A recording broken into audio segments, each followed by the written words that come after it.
Very good morning बच्चों। हमने एक चैप्टर स्टार्ट किया था change in profit sharing ratio among existing partner. उसमें मैंने फर्स्ट लेक्चर में सारा बेस क्लियर किया था। कल मैंने इलास्ट्रेशंस भेजी थी, थर्ड एंड फोर्थ करनी थी। आज हम फिफ्थ और सिक्स्थ करते हैं, देखना कैसे करना है। लेकिन उसके अंदर बच्चों मैंने स्टार्ट किया था valuation of goodwill. Goodwill depend on profit, इसीलिए गुडविल के वैल्यूएशन के लिए जितने भी फॉर्मूले बने हुए हैं उसके अंदर किसी और चीज को बेस ना मानकर प्रॉफिट को बेस माना गया है। There are 3 methods for the valuation of goodwill: average profit method, super profit method, capitalisation method. तो हमने स्टार्ट किया हुआ था एवरेज प्रॉफिट मेथड। इस मेथड में गुडविल निकालने के लिए एवरेज प्रॉफिट को बेस मानते हैं। क्यों एवरेज प्रॉफिट को बेस मानते हैं वो मैंने बेस में क्लियर कर दिया है। लेकिन मैंने कहा था जितने भी ईयर्स के प्रॉफिट गिवन होते हैं उनकी एवरेज करने से पहले हर साल का प्रॉफिट नॉर्मल होना चाहिए। ठीक है, प्रॉफिट नॉर्मल प्रॉफिट कौन सा होता है? जो बिजनेस की एक्टिविटीज से रेगुलर बेस पे होता है। ठीक है, उसके बाद मैंने कहा था कि नॉर्मल प्रॉफिट करने के लिए नॉर्मल प्रॉफिट निकलते कैसे हैं? इनकम ऐड होती है, एक्सपेंसेस लेस होते हैं। नॉर्मल इनकम होनी चाहिए, नॉर्मल एक्सपेंस होनी चाहिए, तो नॉर्मल प्रॉफिट आता है। लेकिन अगर किसी ईयर का प्रॉफिट निकालते टाइम एक्सपेंस साइड में कोई एबनॉर्मल लॉस या एक्सपेंस लेस हो गया है, एबनॉर्मल होता है जो कभी कभी होता है, तो आप उसे ऐड कर दोगे। इनकम यहाँ होनी चाहिए नॉर्मल, लेकिन एबनॉर्मल इनकम ऐड हो गई है, तो ऐड हो गई है, लेस कर दोगे। मुझे प्रॉफिट चाहिए होता है नॉर्मल, यहाँ नॉर्मल इनकम होती है, यहाँ नॉर्मल एक्सपेंस होते हैं एक्सपेंस साइड में। तो अगर कोई नॉर्मल एक्सपेंस लेस नहीं हुआ तो नॉर्मल तो होना चाहिए, तो उसे लेस कर दोगे। कोई नॉर्मल इनकम ऐड नहीं हुई तो उसे ऐड कर दोगे। कोई नॉन ट्रेडिंग इनकम तो ऐड हुई पड़ी होती है, कोई नॉन ट्रेडिंग इनकम ऐड हो गई है। Non trading that means non business income. इसका एग्जाम्पल मैंने आपको दिया था इंटरेस्ट ऑन इन्वेस्टमेंट, वो ऐड हो गई है तो उसे क्या कर दोगे? लेस कर दोगे, या कह लो इनकम फ्रॉम इन्वेस्टमेंट। ठीक है, तो वो लेस ऐड हुई पड़ी होती है इनकम साइड में, उसे लेस कर दोगे। तो 5 स्टेप्स हैं प्रॉफिट को यूज करने के लिए एवरेज करने से पहले। ठीक है, तो आगे हम इलस्ट्रेशन स्टार्ट कर रहे हैं। देखना बेस मैंने सारा क्लियर कर दिया था, आगे हम इलस्ट्रेशन स्टार्ट कर रहे हैं। देखो कैसे करना है, एक बार इलस्ट्रेशन देखते हैं कैसे है हमारी।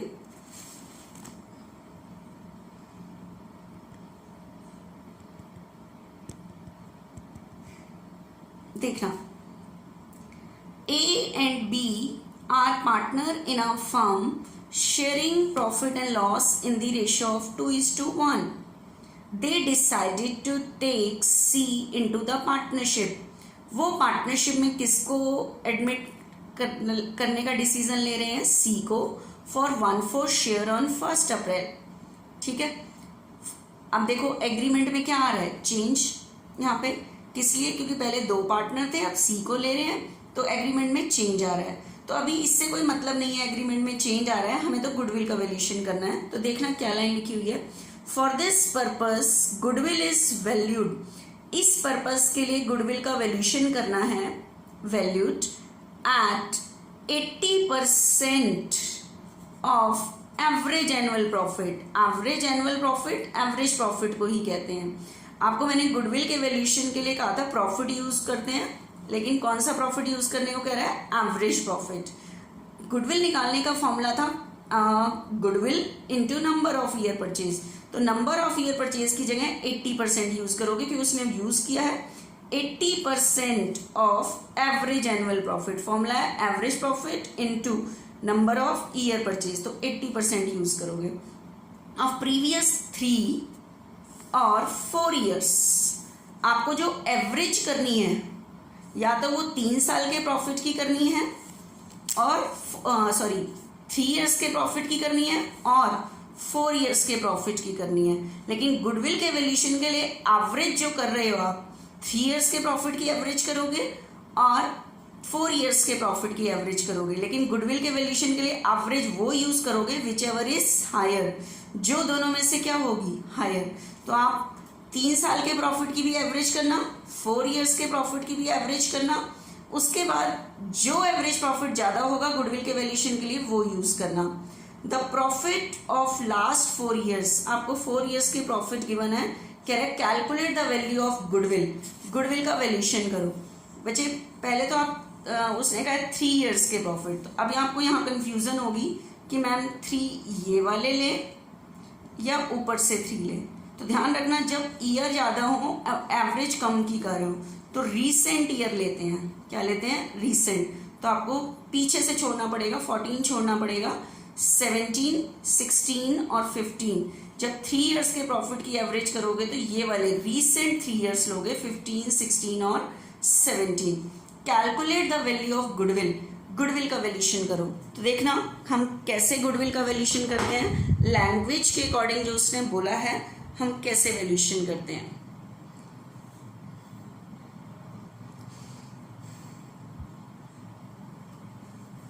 देखना उसने बोला है goodwill is valued 80% of average annual profit. मतलब आपको सबसे पहले गुडविल का फॉर्मूला लिखना पड़ेगा। ठीक है, क्या फॉर्मूला है बच्चे? Average profit into number of year purchase. ठीक है, average profit into number of year purchase.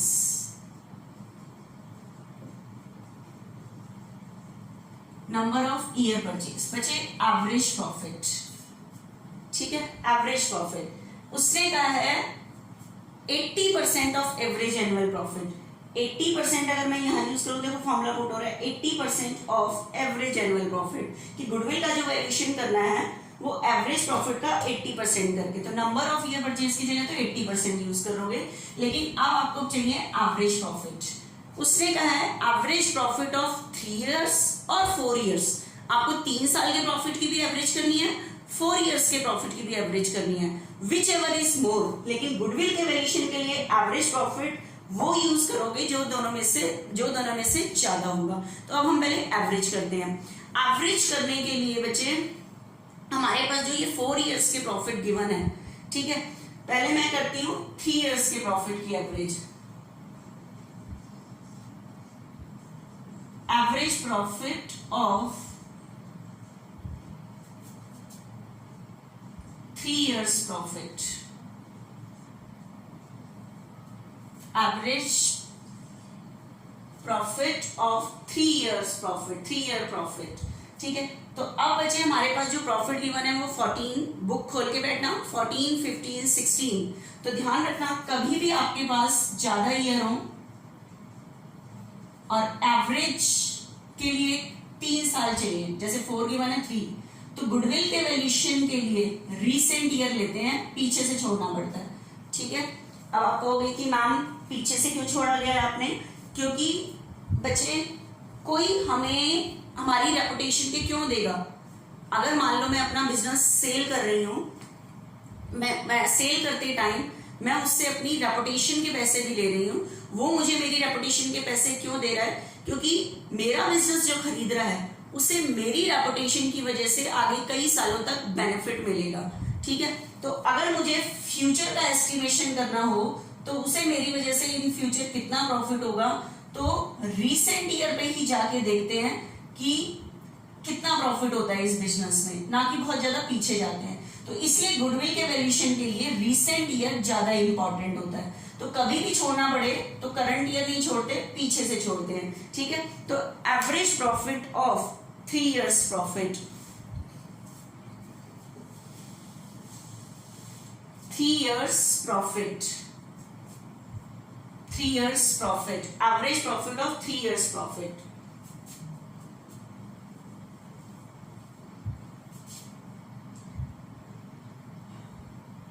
उसके बाद बच्चे हमारे पास कितने ईयर्स के प्रॉफिट गिवन है, यहाँ पे देखना आपके पास है, एवरेज कर रही हूं मैं यहाँ पे, एवरेज प्रॉफिट 3 इयर्स के प्रॉफिट यूज कर रही हूं बच्चे मैं यहाँ पे 80,000, 76,000, ये 15 का, ये 16 का और ये 17 का 120, ठीक है, डिवाइडेड बाय 3 बच्चों, ठीक है। तो ये मैंने कर लिया बच्चे, ये आ गया 276 डिवाइडेड बाय 3, 92,000। तो मैंने ये 3 इयर्स के प्रॉफिट की एवरेज की। उसके बाद नेक्स्ट स्टेप मैं लेती हूँ, फर्स्ट स्टेप मैंने ये लिया, सेकेंड स्टेप देखो, average profit of 4 years profit.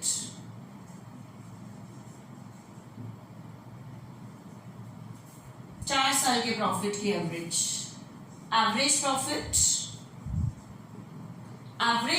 बचे 4 years के प्रॉफिट की करनी है। तो इस बार 14, 15, 16, 17 चारों साल लेंगे।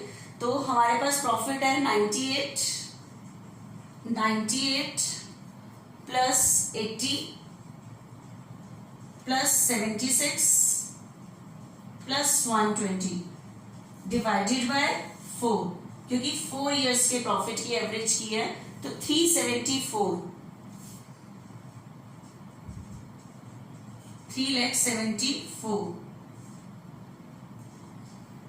93,500 बचे। 3 इयर्स के प्रॉफिट की एवरेज आ रही है 92,000, 4 इयर्स के प्रॉफिट की एवरेज आ रही है 93,500, ठीक है, 93,500। तो आप बताओ, गुडविल के वैल्यूएशन के लिए उसने बोला था विच एवर इज हायर, इसका 92 एवरेज है, इसका ये है। तो कौन सा गुडविल के वैल्यूएशन के लिए यूज करोगे, विच एवर इज हायर। तो हायर 93,500 है, तो गुडविल के वैल्यूएशन के लिए आप यही यूज करोगे, एवरेज प्रॉफिट 93,500 यूज करोगे, ठीक है। तो 93,500 और नंबर ऑफ ईयर परचेज कितने यूज करोगे बच्चे, 80%। मेरे ख्याल से समझ आ गया होगा कि 93,500 का कितने परसेंट यूज कर रहे हो आप, 80%, ठीक है। ये आ रहा है 74,800। ये बच्चे गुडविल का क्या हो गया, वैल्यूएशन हो गया। मेरे ख्याल से क्लियर हुआ होगा ये क्वेश्चन। इसके अंदर एवरेज करने के लिए जितने ईयर्स के प्रॉफिट गिवन थे, नॉर्मल करने का कोई स्टेप नहीं था, ठीक है। देखना बच्चे आगे, next sum,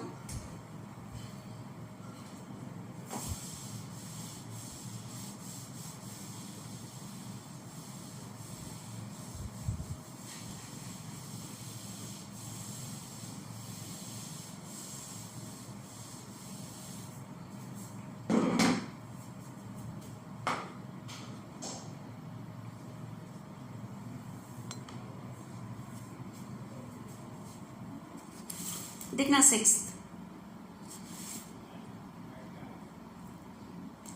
ABC sharing profit and loss in the ratio of 3:2. They agreed to C into the partnership for 1/3 share. इन्होंने किसको एडमिशन दिया है, C को। अभी इससे कोई मतलब नहीं है, रेशो चेंज हो रही है, एडमिशन हो रहा है, हमें तो सिर्फ गुडविल का वैल्यूएशन करना है अभी क्वेश्चन में। For this purpose goodwill is valued at 2 year purchase. This is the number of year purchase for the formula of average profit of last 4 years. जो एवरेज करनी है वो 4 years के प्रॉफिट की करनी है, which were as follows। और average करने के लिए आपको 4 years के देखो प्रॉफिट और लॉस जो भी गिवन है ये 4 years का गिवन है, 14, 15, 16, 17 नीचे। लेकिन आपको पता है इन 4 years के प्रॉफिट की एवरेज करने से पहले आपको इसको नॉर्मल करना होता है अगर कोई एडजस्टमेंट गिवन होती है। तो हमें कोई एडजस्टमेंट गिवन है देखना, और ये चेक करो ये एडजस्टमेंट कौन से सेशन में आएगी। ऑन 1 अप्रैल 2016 इस लास्ट वाले सेशन में आएगी। A motor bike costing rupees was purchase. क्या परचेज की थी, मोटर बाइक। आपको पता है मोटर बाइक तो मेरी क्या होती है, असेट होती है, और असेट कभी भी प्रॉफिट निकालते टाइम एक्सपेंस साइड में नहीं आती, क्योंकि मोटर बाइक असेट होती है और वो बैलेंस शीट में आती है। लेकिन कह रहा है and debited to travelling expenses. ये किस नाम से डेबिट हो गई है, ट्रेवलिंग एक्सपेंसेस डेबिट हो गई है। मतलब जब प्रॉफिट एंड लॉस बना था इस साल का तो ये जो बाइक के थे ये ट्रैवलिंग एक्सपेंसेस के नाम से प्रॉफिट एंड लॉस के डेबिट में लिखे गए थे।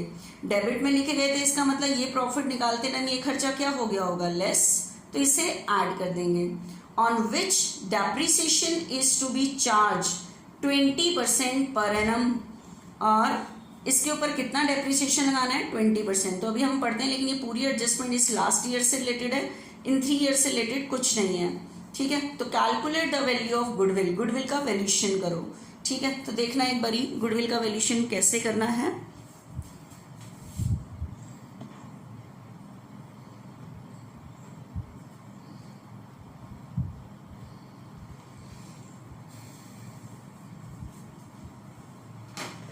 देखो बच्चे, आपके पास क्वेश्चन में गुडविल का वैल्यूएशन करना है, average profit into number of year purchase. आपके पास 4 इयर्स के प्रॉफिट और लॉस गिवन है, लास्ट ईयर से रिलेटेड कुछ एडजस्टमेंट है, एड लेस करने के लिए वो करेंगे, बाकी सिंपल है। देखना कैसे सम करते हैं। Profit for the year ending 31 मार्च 2014, कितने ईयर्स का प्रॉफिट कितना गिवन है, 50। इस साल से रिलेटेड मेरे को कुछ ऐड लेस नहीं करना, तो मेरा प्रॉफिट ये सही है, नॉर्मल है, ठीक है, कुछ गिवन ही नहीं है। उसके बाद profit for the year ending 31 मार्च 2015, ठीक है, ये प्रॉफिट गिवन है आपका। देखना नेक्स्ट गिवन है बच्चे 120।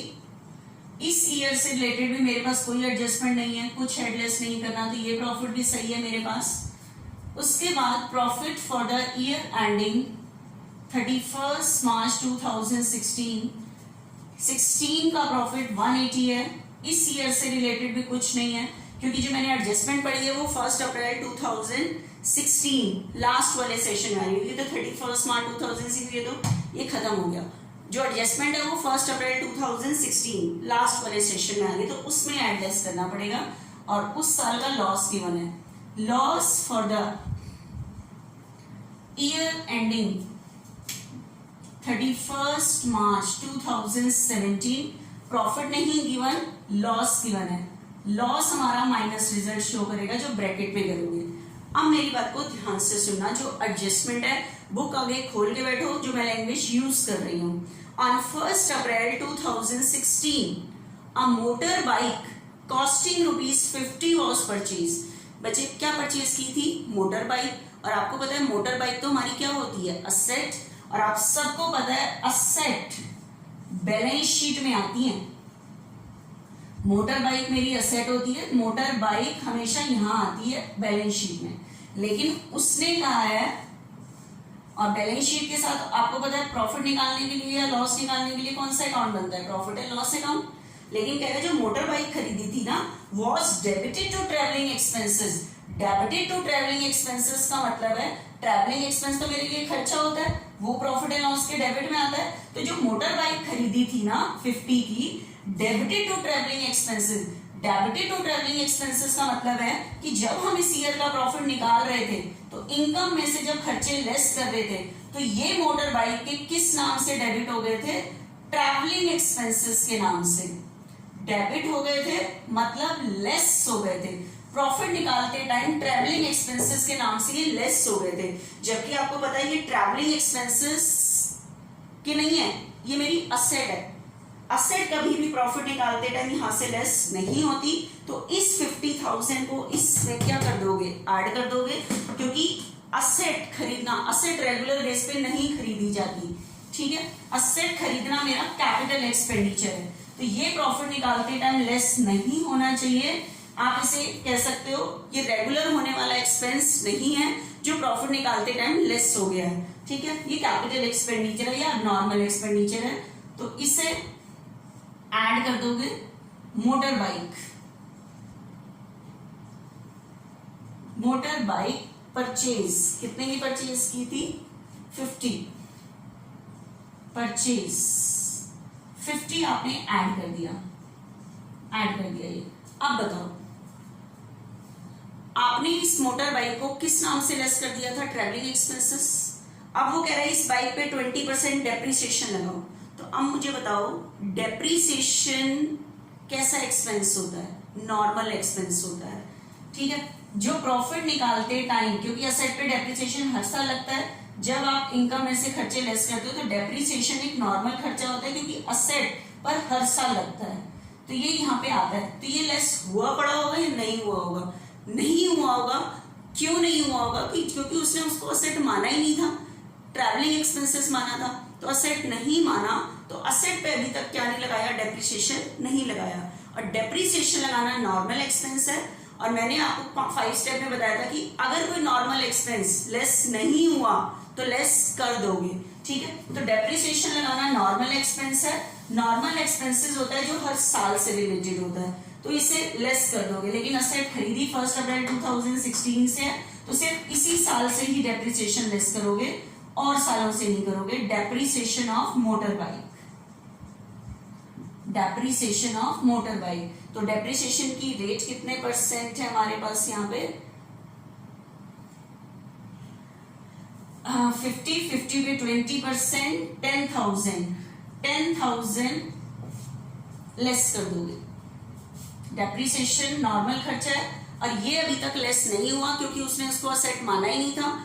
असेट नहीं माना था तो डेप्रिसिएशन प्रॉफिट निकालते टाइम लेस नहीं हुआ होगा, तो लेस कर देंगे नॉर्मल खर्चा, ठीक है। तो मुझे बताओ 70 और ये माइनस के कितने आ गए? 80, माइनस के 80 हो गई, माइनस रिजल्ट प्लस के 50, तो आपके पास रिजल्ट क्या रहा? -30, ठीक है। तो आपका ये जो रिजल्ट निकल के आ रहा है वो क्या निकल के आ रहा है? -30। माइनस नहीं, ब्रैकेट में लिख देते हैं। तो अब मुझे बताओ, अब मैंने ये जितने ईयर्स के प्रॉफिट गिवन थे,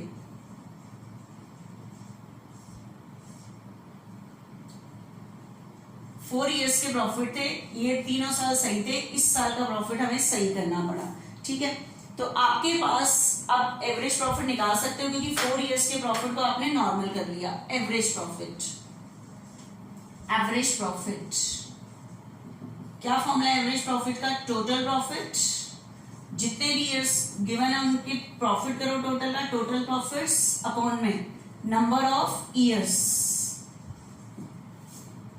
इसका टोटल करो 50, 120 plus 180 minus 30 divided by 4, 320 divided by 4, 80,000। तो आपके पास एवरेज प्रॉफिट कितना कैलकुलेट हुआ है बच्चे?